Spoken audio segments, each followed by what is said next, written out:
नमस्कार, जय हिंद दोस्तों बिहार दरोगा देखेंगे तो आपका होमवर्क से जो है डेली बेसिस पे कराया जा रहा है। और ये आप देखेंगे तो आपका 3.0 है जो कि टेस्ट नंबर 3 होने वाला है। इसके पहले देखिए मैंने जो है आपका 2 सेट ऑलरेडी अपलोड कर दिया है और जो इसका प्लेलिस्ट है मैंने बना दिया है, आप उसको देख लीजिएगा। ये आपका देखेंगे तो 29 यानी कल का हमारा जो है टेस्ट हुआ है।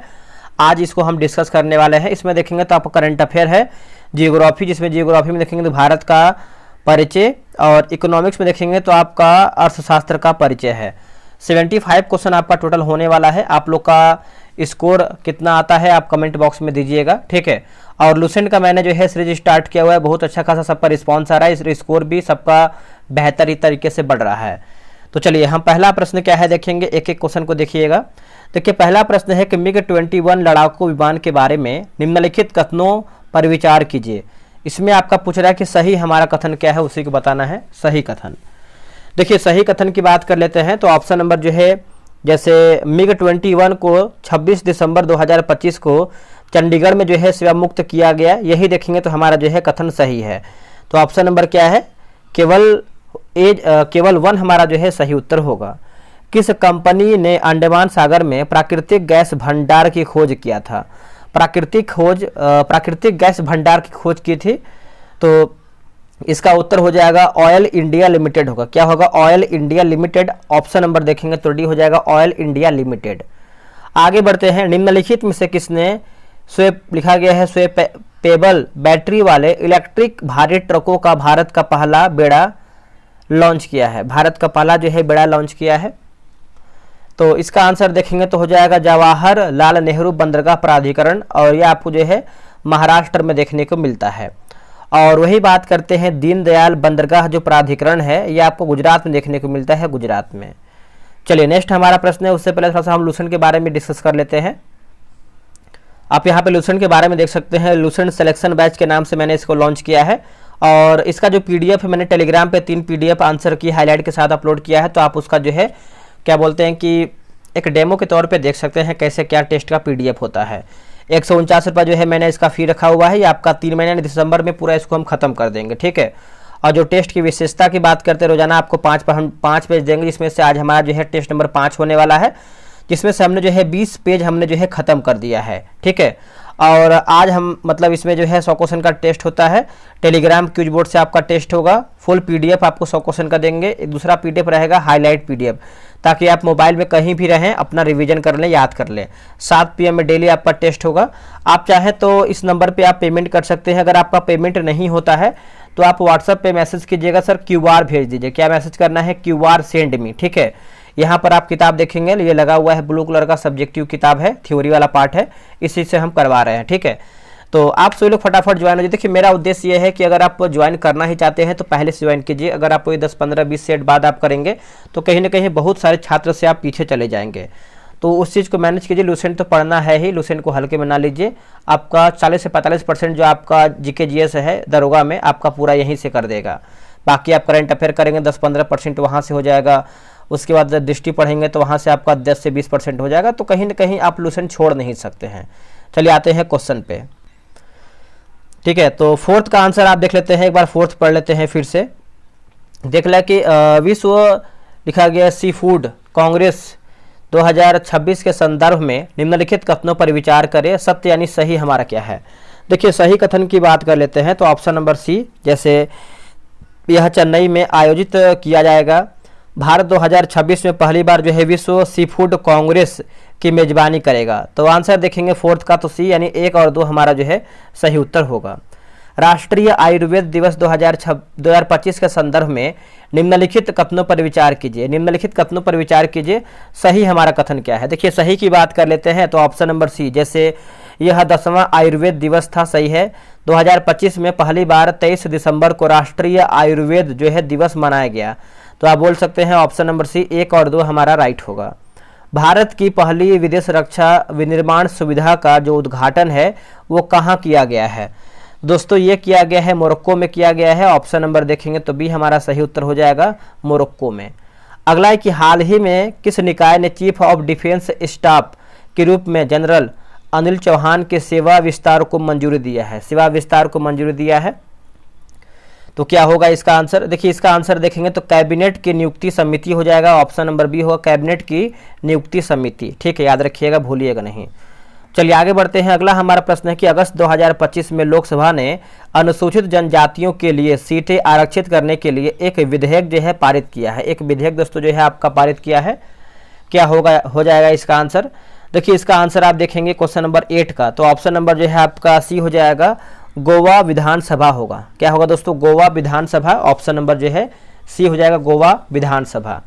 अगला है कि भारत का पहला make in India 1 megawatt green hydrogen संयंत्र कहाँ जो है चालू किया गया है? दोस्तों कहाँ पर ये चालू किया गया है?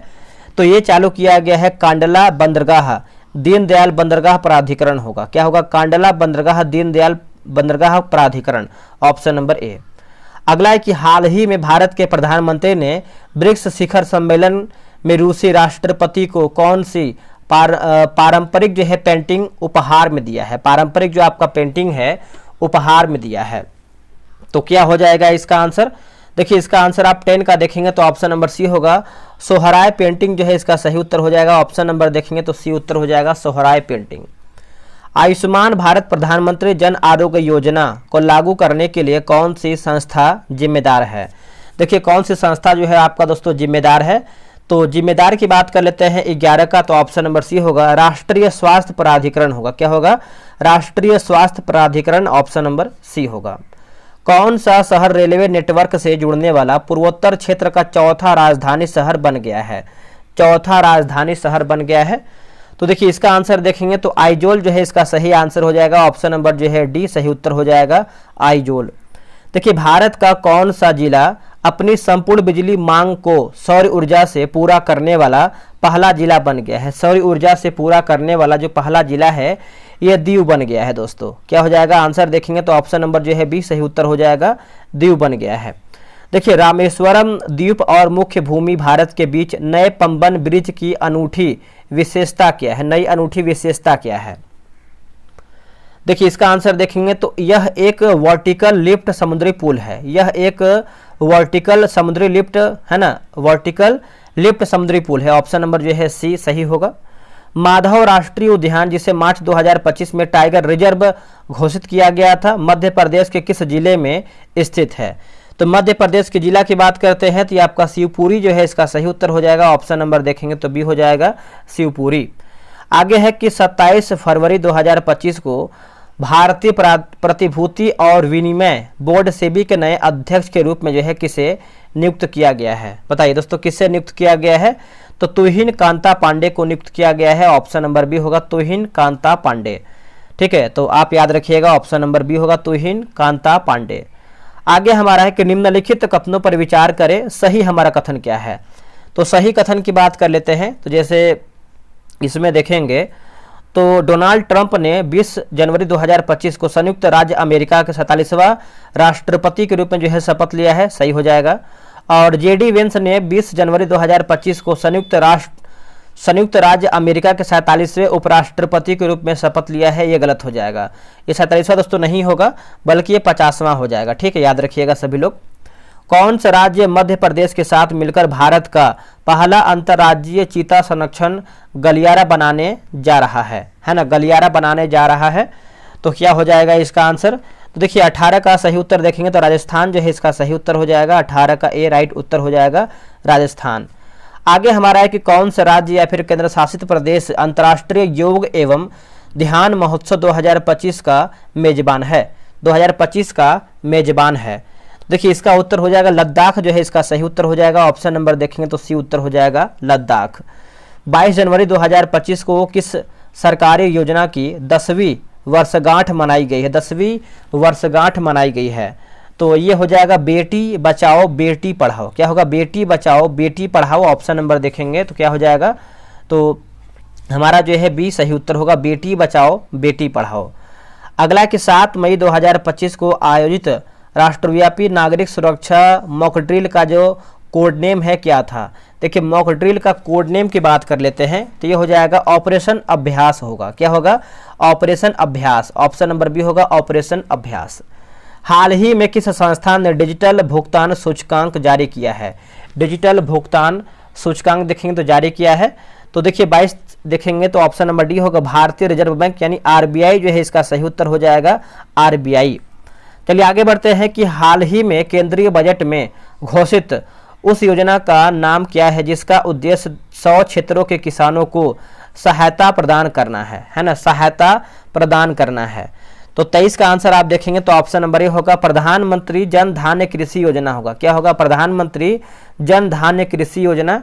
23 का देखेंगे तो ऑप्शन नंबर ए हो जाएगा प्रधानमंत्री जन धन धान्य कृषि होगा, धन धान्य कृषि योजना। भारत नेट परियोजना का मुख्य उद्देश्य क्या है? भारत नेट परियोजना का तो हो जाएगा प्रत्येक ग्राम पंचायतों को किफ़ायती हाई स्पीड इंटरनेट उपलब्ध कराना, है ना। तो ऑप्शन नंबर जो है 24 का बी हमारा जो है राइट होगा। अगला कि भारतीय अंतरिक्ष अनुसंधान संगठन यानी इसरो ने GSLV F-15 का उपयोग करके NBS-2 उपग्रह को किस स्थान से प्रक्षेपित किया है? किस स्थान से प्रक्षेपित किया है? तो सतीश धवन अंतरिक्ष केंद्र श्रीहरिकोटा, ऑप्शन नंबर बी हो जाएगा। भारत एवं चीन के बीच सीमा निर्धारित करने वाली मैकमोहन रेखा निम्नलिखित में से किस प्रदेश की उत्तर सीमा पर खींची गई है? तो किस प्रदेश की उत्तर सीमा पर दोस्तों खींचा गया है? तो ये हो जाएगा अरुणाचल प्रदेश जो है इसका सही उत्तर हो जाएगा। आंसर देखेंगे तो डी हो जाएगा अरुणाचल प्रदेश। चलिए आगे बढ़ते हैं।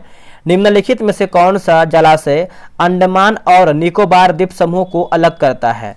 देखिए अंडमान और निकोबार द्वीप समूह को अलग करता है तो क्या हो जाएगा इसका सही उत्तर? तो ये हो जाएगा 10 डिग्री चैनल जो है इसका सही उत्तर हो जाएगा 10 डिग्री चैनल, याद रखिएगा। डंकन पास किसके बीच में स्थित है? ये जो आपका डंकन पास है ये किसके बीच में स्थित है? तो चलिए इसका ऑप्शन नंबर देख लेते हैं। इसका ऑप्शन नंबर देखेंगे तो ऑप्शन नंबर सी होगा दक्षिणी अंडमान एवं छोटा अंडमान होगा। क्या होगा? दक्षिणी अंडमान एवं छोटा अंडमान। ऑप्शन नंबर जो है 28 का सी होगा दक्षिणी अंडमान और छोटा अंडमान। भारत के भौगोलिक बिंदुओं के संदर्भ में निम्न में से कौन सा युग्म जो है असत्य यानी हमारा गलत आंसर क्या है? गलत की बात कर लेते हैं तो पूर्वोत्तर बिंदु गुहार मोती गुजरात में है, गलत उत्तर हो जाएगा। बाकी दक्षिणी की बात करते हैं तो दक्षिणी बिंदु इंदिरा पॉइंट, उत्तर बिंदु इंदिरा कॉल और मुख्य भूमि का दक्षिणतम की बात करते हैं तो कैप कोमोरिन हो जाएगा। अगला हमारा है कि उत्तर की यानी भारत की उत्तर दक्षिण की वास्तविक दूरी और पूरब से पश्चिम की वास्तविक दूरी में कितना अंतर है? तो वास्तविक दूरी में देखेंगे तो 281 किलोमीटर हो जाएगा। ऑप्शन नंबर देखेंगे तो बी हो जाएगा 281 किलोमीटर। निम्नलिखित में से कौन सा स्थान असत्य है? बताइए इनमें से हमारा कौन सा स्थान है जो असत्य है? तो मणिपुर राज्य की सीमा बांग्लादेश तथा म्यांमार की सीमा से लगती है। मणिपुर राज्य की सीमा बांग्लादेश तथा म्यांमार की सीमा से लगती है। आंसर हमारा जो है डी सही उत्तर होगा। निम्न में से कौन सा कथन असत्य यानी हमारा गलत आंसर क्या है? देखिए गलत आंसर की बात करते हैं, क्वेश्चन नंबर 32 की बात करते हैं तो भारत के पश्चिमी समुद्र तट का निर्माण नदियों की जमाव क्रिया द्वारा जो है हुआ है। ऑप्शन नंबर जो है 32 का सी सही उत्तर हो जाएगा। आगे बढ़ते हैं कि निम्नलिखित कथनों में से कौन आपका सही है? एक सेकेंड, इसमें आपका पूछ रहा है कि निम्नलिखित कथनों में से सही हमारा कथन क्या है। देखिए सही की बात कर लेते हैं तो उत्तर प्रदेश की सीमा जो है 8 राज्यों से लगता है तो यही देखेंगे तो 33 का ऑप्शन नंबर सी सही उत्तर हो जाएगा। अगला कि भारत का अक्षांशीय एवं देशांतरीय विस्तार लगभग समान है जबकि इसका पूरब से पश्चिम की ओर का विस्तार इसके उत्तर दक्षिणी विस्तार से अधिक है। इसका निम्नलिखित कारण क्या है? देखिए इसका आप कारण की बात करते हैं क्वेश्चन नंबर 34 का देशांतर के बीच की दूरी विषुवत रेखा पर सर्वाधिक होती है ना दोस्तों, सर्वाधिक होती है, आप इसको याद रखिएगा। अगला कि भारत पूरी तरह से पृथ्वी के डैश गोलार्ध और डैश भाग में स्थित है। बताइए दोस्तों ये कौन से भाग में स्थित है? तो क्वेश्चन नंबर 35 का आंसर आप देखेंगे तो हो जाएगा उत्तरी, है ना, उत्तरी पूर्वी हो जाएगा। ऑप्शन नंबर जो है 35 का ए हो जाएगा उत्तरी पूर्वी। चलिए आगे बढ़ते हैं। निम्नलिखित विशेषताओं के आधार पर राज्य की पहचान कीजिए। निम्नलिखित विशेषताओं के आधार पर राज्य की पहचान कीजिए तो ऑप्शन नंबर बी हो जाएगा। जैसे कर्क रेखा इस राज्य से होकर गुजरता है तो मिजोरम, कर्क रेखा उत्तर दक्षिण में विस्तार से अधिक है, इस राज्य के बांग्लादेश और म्यांमार के साथ जो है अंतर्राष्ट्रीय सीमा बनाता है तो ये हो जाएगा मिजोरम, जो है इसका सही होगा मिजोरम। निम्नलिखित में से किस राज्य की राजधानी भूमध्य रेखा के सबसे निकट है? देखिए भूमध्य रेखा के दोस्तों सबसे निकट है तो क्या हो जाएगा इसका आंसर 37 का। देखिए 37 का आंसर आप देखेंगे तो ऑप्शन नंबर सी होगा पणजी, जो है इसका सही उत्तर हो जाएगा पणजी। भारतीय मानक यामोत्तर रेखा 5 राज्यों से होकर गुजरती है, इनमें से कौन सा उन 5 राज्यों में से एक नहीं है। तो दोस्तों पूछ रहा है कौन आपका इसमें एक नहीं है, तो 29 का देखेंगे तो ऑप्शन नंबर जो है डी होगा। बिहार इसमें आपका नहीं है, बाकी आंध्र प्रदेश है, उड़ीसा है और आपका छत्तीसगढ़ भी है। यदि भारत में दोपहर के 12 बजे का समय है तो उसी दिन किस यामोत्तर में सुबह के 7 बजेंगे, सुबह के 7 बजेंगे। तो देखिए 39 का आंसर आप देखेंगे तो ऑप्शन नंबर बताइए क्या हो जाएगा। देखिए 39 का आंसर आप देखेंगे तो हो जाएगा ऑप्शन नंबर बी होगा, 7.5 डिग्री पश्चिमी है ना देशांतर। ऑप्शन नंबर देखेंगे तो बी सही होगा। भारत के काल क्षेत्र है ना, भारत के काल क्षेत्र यानी टाइम जोन के संबंध में निम्नलिखित में से कौन सा कथन सही है। तो टाइम जोन के संबंध में आप देखेंगे तो हो जाएगा जैसे समग्र देश के लिए एक मानक समय है, यही हमारा जो है दोस्तों सही, यानी केवल 1 आपका राइट आंसर हो जाएगा। चलिए आते हैं क्वेश्चन नंबर 41 नंबर पे। निम्नलिखित कथनों में से कौन सा भारत के बारे में सही है। सही उत्तर के चयन हेतु निम्नलिखित कूट का उपयोग कीजिए। देखिए निम्नलिखित कूट का उपयोग करके बताना है 41 का। तो देखिए इसका आंसर आप 41 का देखेंगे तो हो जाएगा ऑप्शन नंबर डी होगा, 2 और 4। जैसे यह भूमध्य माफ कीजिएगा, यह स्थल मंडल के कुल क्षेत्रफल का लगभग जो है 2.4% भाग अधिकृत किया हुआ है। और चौथा है कि 82.5 डिग्री पूर्वी देशांतर का उपयोग जो है भारतीय मानक समय को निर्धारित करने के लिए जो है किया जाता है। तो आंसर आप देखेंगे तो डी हमारा जो है सही उत्तर होगा। भारत में कितने राज्य या फिर संघ राज्य क्षेत्र की 2 से अधिक अंतर्राष्ट्रीय सीमा है। देखिए 2 से अधिक अंतर्राष्ट्रीय सीमा है, तो 42 का देखेंगे तो हो जाएगा 4 जो है इसका सही उत्तर हो जाएगा। ऑप्शन नंबर देखेंगे तो डी उत्तर हो जाएगा 4। निम्नलिखित में से कौन सा भारतीय राज्य है 2 अथवा अधिक देशों के साथ अंतर्राष्ट्रीय सीमा को साझा नहीं करता है। तो अंतर्राष्ट्रीय सीमा को साझा नहीं करता है 43 का आंसर क्या है, तो ये हो जाएगा त्रिपुरा जो है इसका सही उत्तर हो जाएगा। आंसर देखेंगे तो डी हो जाएगा त्रिपुरा। निम्नलिखित में से भारत के किस राज्य की सीमाएं सबसे कम राज्यों की सीमाओं के साथ लगती है ना, सबसे कम सीमाओं के साथ लगती है। तो 44 का आंसर आप देखेंगे 44 का, तो ऑप्शन नंबर दोस्तों जो है क्या हो जाएगा, डी हो जाएगा। डी में है सिक्किम जो है इसका सही उत्तर हो जाएगा सिक्किम। चलिए आगे बढ़ते हैं कि 8 डिग्री चैनल निम्नलिखित में से किसको पृथक करता है। जो आपका 8 डिग्री चैनल है इनमें से दोस्तों किसको जो है पृथक करता है। तो 45 का आंसर देखेंगे तो ऑप्शन नंबर जो है 45 का बी हो जाएगा। लक्षद्वीप को मालदीव से होगा, क्या होगा, लक्षद्वीप को मालदीव से। Option number B. भारत का कौन सा संघ शासित प्रदेश ऐसा है जिसमें 4 जिला है किंतु उसके किसी भी जिले की सीमा उसके किसी अन्य जिलों की सीमा से नहीं मिलती है, बताइए। देखिए इसका आंसर आप 46 का आंसर देखेंगे तो हो जाएगा पुडुचेरी जो है इसका सही उत्तर हो जाएगा। ऑप्शन नंबर देखेंगे तो 46 का जो है बी सही उत्तर हो जाएगा पुडुचेरी। चलिए आगे बढ़ते हैं। आगे हमारा प्रश्न है कि निम्नलिखित में से भारत यानी भारतीय राज्य बांग्लादेश की सीमा पर स्थित है, बताइए इसका आंसर क्या होगा। देखिए इसका आंसर आप देखेंगे 47 का, तो इसका उत्तर हो जाएगा पश्चिम बंगाल, असम, मेघालय, त्रिपुरा और मिजोरम होगा। क्या होगा, Paschim Bangal, Assam, Meghalaya, Tripura, Mizoram. Option number A. बिना अंतर्राष्ट्रीय सीमाओं से लगे स्थलबद्ध राज्यों में कौन से राज्य भारत में अधिकतम उत्तरी, दक्षिणी, पूर्वी तथा पश्चिमी राज्य हैं। पूर्वी तथा जो है पश्चिमी राज्य हैं। तो देखिए 48 का आंसर आप देखेंगे तो करेक्ट आंसर क्या हो जाएगा बताइएगा। देखिए 48 का हो जाएगा हरियाणा, तेलंगाना, झारखंड और मध्य प्रदेश। क्या होगा, हरियाणा, तेलंगाना, झारखंड और Madhya Pradesh. Option number D हो जाएगा। आगे बढ़ते हैं कि कौन सा है ना, कौन सा भारतीय राज्य उत्तर से भूटान, उत्तर में भूटान तथा अरुणाचल प्रदेश, पूर्व में नागालैंड और मणिपुर, दक्षिण में मेघालय, त्रिपुरा, मिजोरम तथा बांग्लादेश और पश्चिम में बंगाल की सीमा पर स्थित है। तो देखिए इसका आंसर आप 49 का देखेंगे तो इसका सही उत्तर ऑप्शन नंबर ए हो जाएगा। असम जो है इसका सही उत्तर हो जाएगा असम। भारत में निम्नलिखित राज्यों के समूह में कौन सा समूह पाकिस्तान से सीमा बनाता है। तो पाकिस्तान से दोस्तों सीमा बनाता है, क्या हो जाएगा इसका आंसर 50 का। तो पंजाब, जम्मू एवं कश्मीर, राजस्थान तथा गुजरात होगा। क्या होगा, पंजाब, जम्मू एवं कश्मीर, राजस्थान एवं गुजरात हो जाएगा। ऑप्शन नंबर देखेंगे 50 का तो बी हमारा जो है सही उत्तर होगा। आगे प्रश्न है कि निम्नलिखित कथनों पर विचार करें, सही हमारा कथन क्या है। देखिए सही कथन के बारे में पूछ रहा है क्वेश्चन नंबर 51 का। तो ये देखेंगे तो असम, भूटान तथा बांग्लादेश की सीमाओं से लगा हुआ है। पश्चिम बंगाल, भूटान तथा नेपाल की सीमाओं से लगा हुआ है। मिजोरम, बांग्लादेश तथा म्यांमार की सीमाओं से लगा हुआ है। तो आप बोल सकते हैं ऑप्शन नंबर ए 1, 2, 3 सही होगा। अर्थशास्त्र की कौन सी शाखा प्राकृतिक संसाधनों के भंडार और प्रदूषण की कमी से संबंधित है, जो तेजी से आर्थिक विकास का परिणाम है? तेजी से, तो देखिए इसका आंसर 52 का देखेंगे तो ऑप्शन नंबर जो है 52 का ये हो जाएगा, पर्यावरण अर्थशास्त्र होगा। क्या होगा? पर्यावरण अर्थशास्त्र।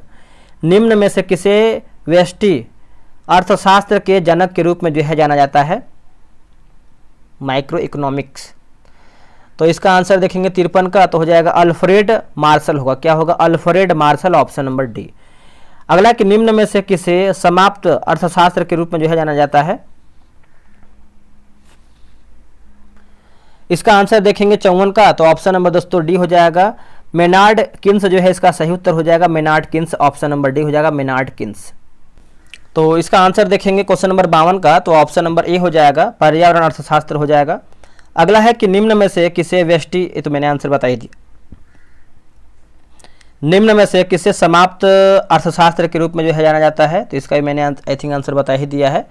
तो मेडान, हाँ ये भी आंसर मैंने बता दिया है।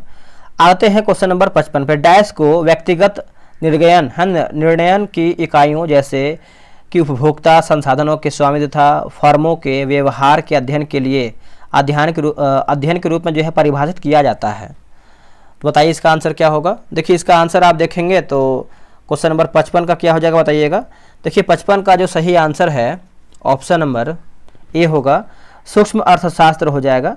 वह अर्थशास्त्री कौन है जिसे 1920 के दशक में मैक्रो सूक्ष्म शब्द को अर्थशास्त्र में पेश किया गया था? तो 56 का आंसर देखेंगे तो रैगनर फिस्को हो जाएगा, ऑप्शन नंबर जो है सी इसका सही उत्तर होगा। समष्टि अर्थशास्त्र मैक्रो इकोनॉमिक को निम्न में से किस रूप में जो है परिभाषित किया जा सकता है? तो ये हो जाएगा जैसे अर्थशास्त्र की एक शाखा जिसमें समग्र रूप से अर्थव्यवस्था के व्यवहार और प्रदर्शन का अध्ययन किया जाता है। तो 57 का आंसर देखेंगे तो ऑप्शन नंबर जो है डी इसका सही उत्तर होगा। समष्टि अर्थशास्त्र जैसे माइक्रो इकोनॉमिक को और क्या कहा जाता है? और क्या कहते हैं इसको हम? तो और देखेंगे तो हम आय का सिद्धांत कहते हैं। क्या कहते हैं? आय का सिद्धांत। उपभोक्ता अपने हिसाब से कीमत तय करते हैं, जिसे व्यवसाय स्वीकार या अस्वीकार करता है। उस मॉडल को डैश कहा जाता है। उस मॉडल को हम क्या कहते हैं? उसको जो है B2C कहते हैं। क्या कहते हैं? B2C। भारत में मिश्रित अर्थव्यवस्था को अपनाने का श्रेय किसे दिया जाता है? किसे हम देते हैं? इसका आंसर देखेंगे 60 का तो option number D, Jawaharlal Nehru हो जाएंगे। आंसर आपका डी होगा। निम्नलिखित में से कौन से एक आर्थिक प्रणाली है जिसमें पूंजीगत वस्तुओं का स्वामित्व निजी व्यक्तियों या व्यवसायों के पास होता है और वस्तुओं और सेवाओं का उत्पादन सामान्य बाजार में आपूर्ति और मांग पर आधारित होता है? तो देखिए इसका आंसर देखेंगे तो पूंजीवादी अर्थव्यवस्था हो जाएगा, ऑप्शन नंबर सी होगा, पूंजीवादी अर्थव्यवस्था। मिश्रित अर्थव्यवस्था क्या होती है? देखिए मिश्रित अर्थव्यवस्था की बात करते हैं तो संसाधन आवंटन, वाणिज्य और व्यापार की एक बाजार प्रणाली जिसमें सरकारी हस्तक्षेप से मुक्त बाजार सह अस्तित्व में होते हैं, ऑप्शन नंबर सी होगा। भारत ने 5 ट्रिलियन डॉलर अर्थव्यवस्था का लक्ष्य कब तक प्राप्त करने का लक्ष्य रखा है? तो ये जो लक्ष्य है दोस्तों देखेंगे तो 2026, ऑप्शन नंबर सी होगा 2026। बंद अर्थव्यवस्था वह अर्थव्यवस्था है जिसमें न तो निर्यात होता है और ना ही आयात होता है। आंसर डी होगा, ना तो निर्यात होता है ना ही आयात होता है। आंसर आपका डी हो जाएगा। अगला है कि अर्थव्यवस्था के प्रकारों को उदाहरण से मिलाइए। अर्थव्यवस्था का प्रकार और एक तरफ हमारा जो है उदाहरण है। तो 65 का आंसर देखेंगे तो ऑप्शन नंबर सी हो जाएगा। जैसे पारंपरिक अर्थव्यवस्था जो है ये हो जाएगा अफ्रीका के आदिवासी लोग। शासित अर्थव्यवस्था की बात करते हैं चीन। मुफ्त बाजार अर्थव्यवस्था की बात करते हैं तो हांगकांग। मिश्रित अर्थव्यवस्था की बात करते हैं तो यह आपका हो जाएगा इंडिया हो जाएगा। ठीक है, याद रखिएगा सभी लोग। अगला है कि आर्थिक गतिविधियों के आधार पर भारतीय अर्थव्यवस्था में कितने क्षेत्र हैं? तो कितने क्षेत्र हैं बताइएगा। देखिए 66 का आंसर देखेंगे तो ये हो जाएगा 3 हो जाएगा, ऑप्शन नंबर बी होगा 3। स्वतंत्रता के पूर्व संध्या पर भारतीय अर्थव्यवस्था में व्यवसाय रोजगार का मुख्य स्रोत और क्षेत्र कौन सा था। तो क्षेत्र की बात करते हैं तो ये कृषि हो जाएगा, आंसर देखेंगे तो 67 का ये हो जाएगा कृषि। किसी अर्थव्यवस्था में मत्स्य पालन डैश का एक हिस्सा है, डैश का एक हिस्सा है, तो ये प्राथमिक क्षेत्र हो जाएगा, आंसर देखेंगे तो डी हो जाएगा प्राथमिक क्षेत्र। अगला है किसी भी विकासशील अर्थव्यवस्था के प्रारंभिक चरणों में अधिकांश गतिविधियां डैश क्षेत्र से संबंधित होती हैं। दोस्तों ये कौन से क्षेत्र से संबंधित होती हैं, तो ये प्राथमिक हो जाएगा, आंसर देखेंगे तो सी उत्तर हो जाएगा प्राथमिक। 2011 की जनगणना के अनुसार भारत की सर्वाधिक जनसंख्या निम्न में से किस क्षेत्र में नियोजित होती है। तो ये हो जाएगा प्राथमिक हो जाएगा, आंसर देखेंगे तो डी होगा प्राथमिक। औपनिवेश भारत की भारतीय आबादी का लगभग 85% भाग अर्थव्यवस्था के इनमें से किस क्षेत्र पर निर्भर था। तो ये आपका उत्तर हो जाएगा 71 का कृषि जो है, इसका सही उत्तर हो जाएगा कृषि, ऑप्शन नंबर सी। निम्नलिखित में से कौन सा क्षेत्र भारत का सबसे बड़ा नियोक्ता है। देखिए भारत का सबसे बड़ा नियोक्ता है तो 72 का हो जाएगा तृतीयक क्षेत्र हो जाएगा, आंसर देखेंगे तो डी होगा तृतीयक क्षेत्र। वर्ष 1950-51 में भारत के सकल घरेलू उत्पाद में औद्योगिक क्षेत्र का प्रतिशत हिस्सेदारी लगभग जो है कितना था, तो लगभग में देखेंगे तो 13% हो जाएगा, ऑप्शन नंबर सी 13%। भारतीय अर्थव्यवस्था में इनमें से किस क्षेत्र को सेवा के रूप में जाना जाता है। तो देखिए इसका आंसर देखेंगे तो हो जाएगा तृतीयक क्षेत्र हो जाएगा, ऑप्शन नंबर देखेंगे 74 का, तो ये हो जाएगा तृतीयक क्षेत्र। आर्थिक गतिविधि के किस क्षेत्र के अंतर्गत परिवहन और भंडार आता है, परिवहन और भंडार आता है, तो ये हो जाएगा तृतीय क्षेत्र के अंतर्गत आता है, ऑप्शन नंबर सी होगा। अब यहाँ पर देखेंगे तो आज हमारा दोस्तों जो है मंगलवार है, ठीक है, तो मंगलवार में आज हमारा जो टेस्ट होने वाला है, ये तो देखिए आपका मंडे का था, जियोग्राफी, इकोनॉमिक्स और करंट था। आज हमारा मंगलवार है तो आज का देखिए टेस्ट होगा, मतलब टेस्ट का पीडीएफ अपलोड होगा, बायोलॉजी, इन्वायरमेंट और करंट होगा, ठीक है, तो आप इसको पढ़ सकते हैं। चलिए दोस्तों, आप लोगों ने कितना स्कोर सही किया है कमेंट कीजिएगा, और लूसेंट बैच आप ज्वाइन कर लीजिए, बहुत बेनिफिट होगा, ठीक है। तो चलिए आज के लिए इतना ही। जय हिंद, जय भारत।